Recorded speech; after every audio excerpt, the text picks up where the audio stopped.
Assalamualaikum warahmatullahi wabarakatuh. Salam sejahtera. Kembali lagi di channel YouTube saya. Perkenalkan, saya Emi Ardiwinata, salah satu peserta latihan dasar CPNS Puslatbang Kadiode Angkatan 11. Pada kesempatan ini saya akan mereview materi yang telah disampaikan oleh Bapak Abdi. Kami mendapatkan mata pelatihan manajemen ASN. Manajemen adalah sebuah proses dalam rangka untuk mencapai suatu tujuan organisasi dengan cara bekerja secara bersama-sama dengan orang-orang dan sumber daya yang dimiliki suatu organisasi. Bedanya manajemen biasa dengan manajemen ASN apa ya? Manajemen pegawai negeri sipil adalah pengelolaan pegawai negeri sipil untuk menghasilkan pegawai negeri sipil yang profesional, memiliki nilai dasar. Nilai dasar PNS ada berapa? 5. Aneka, akuntabilitas, nasionalisme, etika publik, komitmen mutu, anti korupsi. Kemudian ada etika profesi, bebas dari intervensi politik, bersih dari praktik KKN, korupsi, kolusi, dan nepotisme. Siapakah ASN itu? Kalau ASN itu ada 2. Yang pertama pegawai negeri sipil atau PNS dan P3K. Kemudian kalau PNS adalah setiap warga negara Republik Indonesia yang telah memenuhi persyaratan sesuai dengan peraturan perundang-undangan yang berlaku, mempunyai kesempatan yang sama untuk dipilih dan diangkat sebagai calon pegawai negeri sipil. Kan itu masih CPNS. Kemudian bagaimana ya cara agar menjadi PNS? Untuk menjadi seorang PNS, individu tersebut harus lulus latihan dasar CPNS dan sehat jasmani serta rohani. Latihan dasar CPNS seperti yang saat ini saya sedang ikuti yang dilaksanakan oleh Puslatbang Kadiode Lan Samarinda. Kami total pelatihannya kurang lebih 2 bulan, dimulai dari on kampus, kemudian nanti ada off kampus untuk melaksanakan aktualisasi, dan on kampus kembali untuk ujian seminar aktualisasi. Nah, setelah itu maka akan resmi diangkat menjadi ASN. Setelah resmi menjadi ASN, kita akan menerima hak dan kewajiban.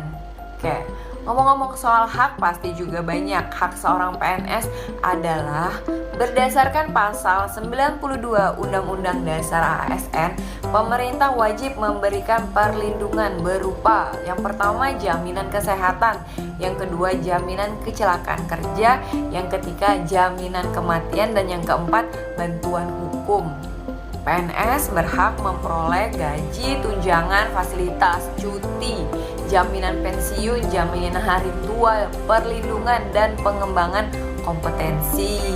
Namun perlu diingat, sebelum kita menerima hak, kita juga wajib memenuhi kewajiban kita, yaitu melaksanakan fungsi seorang ASN, yaitu pelaksana kebijakan publik, pelayan publik, dan perekat dan pemersatu bangsa. Selain memiliki hak dan kewajiban, seorang PNS juga mempunyai peraturan yang mengikat, yang apabila dilanggar maka akan mendapatkan hukuman yang sesuai dengan kesalahan yang ia lakukan. Tingkat dan jenis hukuman disiplin berdasarkan PP nomor 53 tahun 2010 pasal 7, yaitu terdiri dari jenis hukuman disiplin ringan, jenis hukuman disiplin sedang, dan jenis hukuman disiplin berat. Jenis hukuman disiplin ringan terbagi atas 3. Yang pertama teguran lisan, kemudian teguran tertulis, dan pernyataan tidak puas secara tertulis. Sedangkan hukuman disiplin sedang yang pertama, penundaan kenaikan gaji berkala selama 1 tahun, penundaan kenaikan pangkat selama 1 tahun, dan penurunan pangkat setingkat lebih rendah selama 1 tahun.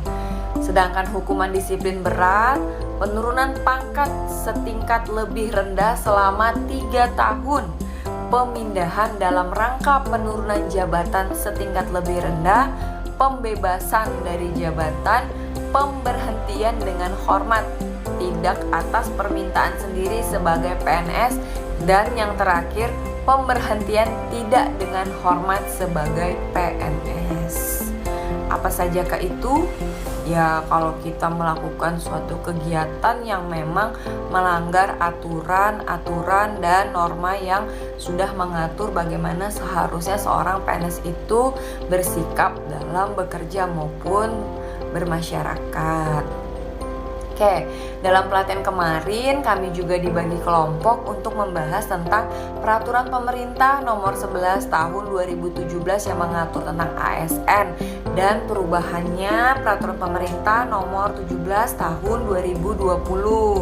Dari peraturan ini kami mencoba membahas hal-hal yang perlu diketahui oleh seorang PNS.